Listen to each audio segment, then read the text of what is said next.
જગત તણા શણગાર સંતો, જગત તણા શણગાર,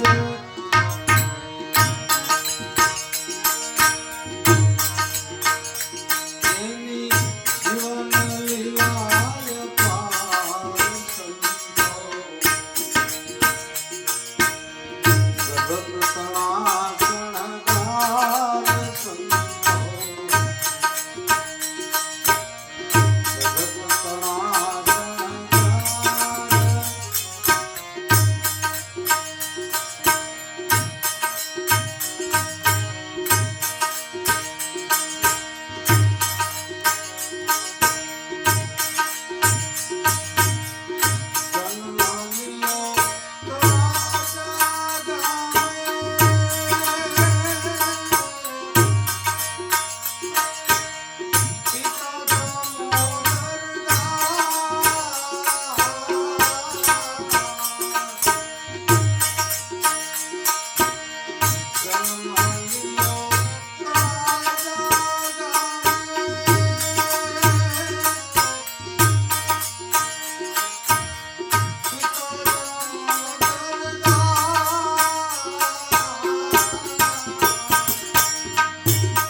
એની જીવન લીલા અપાર સંતો છે, જગત તણા શણગાર.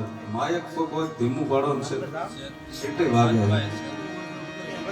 જેની જીવન લીલા અપાર સંતો, જગત તણા છે શણગાર. જ્યારે આ પૃથ્વી ઉપર એવા સંત મહાપુરુષનું જ્યારે અવતરણ થાય છે, ત્યારે પૃથ્વી દેવી હરખાય છે. અને પૃથ્વી દેવી સંતો મહાપુરુષો એમ કહે છે કે આ પૃથ્વીને મોટા મોટા પહાડનો ભાર નથી લાગતો, મોટા મોટા ઝાડનો ભાર નથી લાગતો, પણ આ પૃથ્વીને એક આ મનુષ્ય દેહ ધરીને આવી અને આ પૃથ્વી ઉપર જાગી અને હવારથી સાંજ સુધી સારું કર્મ નથી કરતો ને, એનો પૃથ્વીને ભાર લાગે છે. પૃથ્વીને ભાર આ મનુષ્યના પાપનો ભાર લાગે છે, બીજા કોઈનો એને ભાર લાગતો નથી. અને આ પૃથ્વી ઉપર એવા મહાપુરુષ અવતરે એટલે પૃથ્વી દેવી હરખાય છે. અને પૃથ્વીના અલંકાર ગરાણા હોય ને તો સંતો છે, સંતો છે જગત તણા શણગાર. એની જીવન લીલા અપાર સંતો છે, જગત તણા શણગાર. એવા મહાપુરુષ જે આપણે જુનાગઢના નરસિંહ મહેતા તરીકે આપણે ઓળખવી છે. જે નરસિંહ મહેતા જુનાગઢની અંદર, જે નરસિંહ મહેતાનો છોરો કહેવાય છે, કે ક્યાં કે ગિરનાર જુનાગઢ નરસિંહ મહેતાનું એમ કહેવાય ને. તો અનેક સંતો મહાપુરુષો ગિરનારની અંદર થઈ ગયા, પણ જે નરસિંહ મહેતા થયા એ બધાય મહાપુરુષનો ઓવરટેક કરી ગયા. તો જન્મ લીયો તળાજા ગામે, પિતા દામોદર દાસ. નરસિંહ મહેતાના પિતાનું નામ દામોદર દાસ બ્રાહ્મણ હતું. અને તળાજાની અંદર ઈ પોતે તળાજાની અંદર રહેતા અને તળાજાની અંદર એવી પ્રાર્થના કરતા કે હે પ્રભુ, હે દીન દયાળ, મને મારા ઘરે એવા દીકરાનું સંતાન આપો કે મારી 71 પેઢીનો તારણહાર બને. આવી પ્રાર્થના ગુરુ દામોદર દાદા આવી પ્રાર્થના કરતા. અને કોઈ દી આપણને એવો વિચાર આવ્યો હશે કે આપણો દીકરો મારા કુળનો તારણહાર બને? આપણને એમ થાય કે લાવો લૂંટ કરીને જો પૈસા લાવે ને આવી ગણતરી છે, પણ એમાં કર્મ કેટલું બંધાય છે કોઈ દી વિચાર કર્યો છે? કદાચ આપણને એમ થાય કે આ કર્મમાંથી છૂટવા માટે આ કર્મની ગહન ગતિ બહુ છે. તમે વિચાર કરો ને તો જે માણસને ખબર ન પડતી હોય હાવ એટલે હાવ, પણ એને જો કોઈનું ખૂન કર્યું હોય ને તો એના ઉપર ગુનો લાગે કે ન લાગે? હે, કદાચ એમ બધા ઘણા એમ કે તાણે ઈ જાણે, એમ કે જાણે ઈ તાણે, એમ જે નથી ખબર ને એને કર્મનો તો કાયદો લાગે છે, ન લાગે એવું નહીં.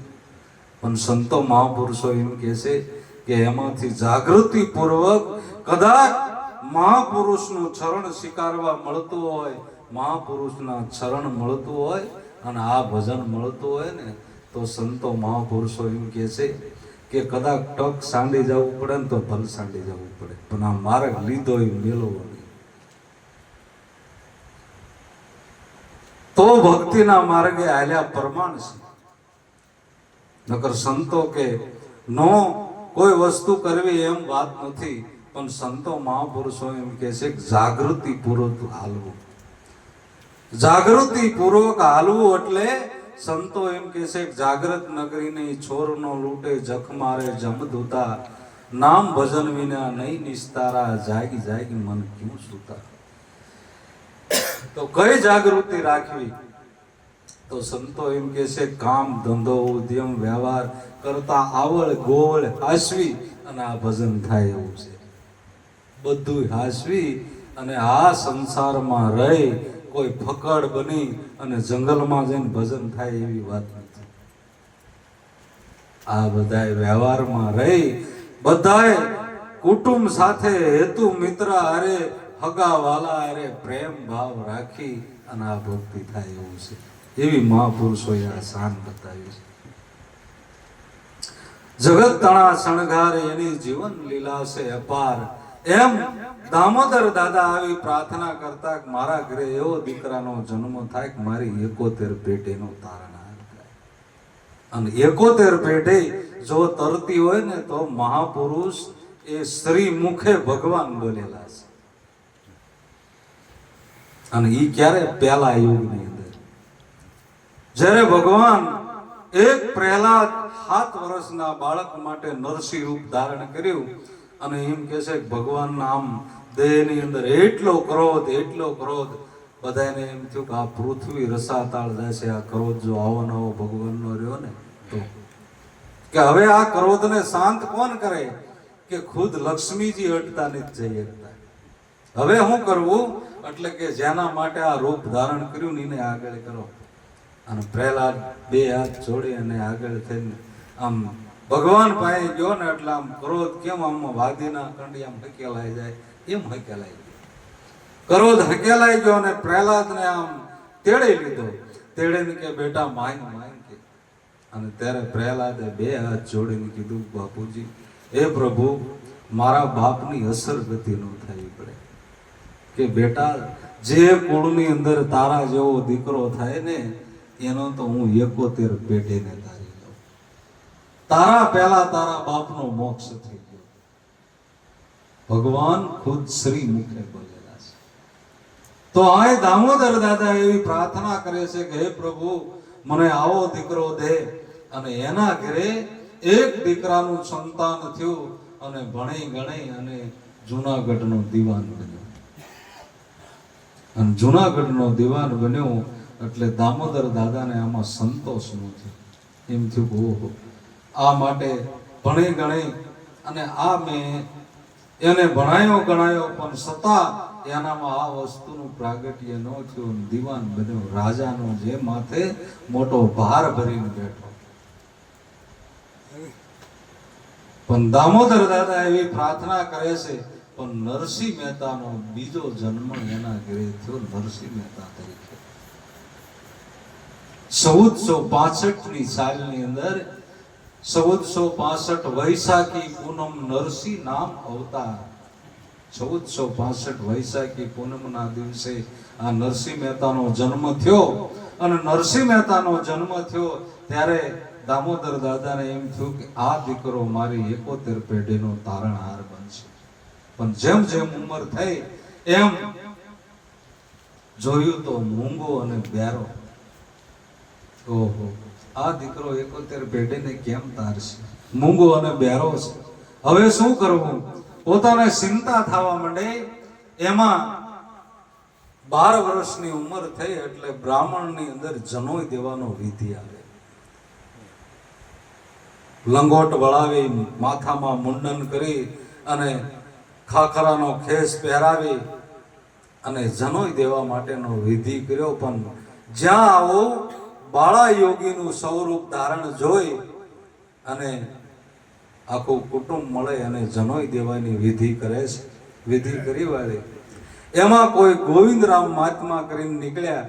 અને ગોવિંદરામ મહાત્મા આ નરસિંહ મહેતા બાળા યોગ સ્વરૂપની અંદર એને પગે લાગ્યા કે બાપુ એને પગે લાગોમાં એ તો અમારો મૂંગો અને બેરો છોકરો છે અને એને જનોઈ દેવાની અમે વિધિ કરીશ. કે ના ના બાપ, આના કપાળમાં તો 4 વેદ વાતો કરે છે. કે ના બાપુ. માથે હાથ મેલી અને ગોવિંદરામ મહાત્માએ કીધું, બોલ નરસૈયા રાધે ગોવિંદ, બોલ નરસૈયા રાધે ગોવિંદ. નરસિંહ મહેતાની વાણી રાધે ગોવિંદના શબ્દોથી શરૂ થઈ.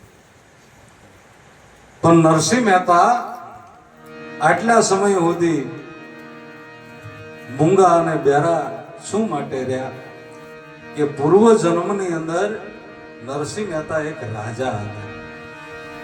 અને રાજા હતા અને એને આ મોક્ષ પદ પ્રાપ્ત કરવા માટે, હરિના ગુણ ગાવા માટે એને ભગવાન પાસે એવી માંગણી કરી હતી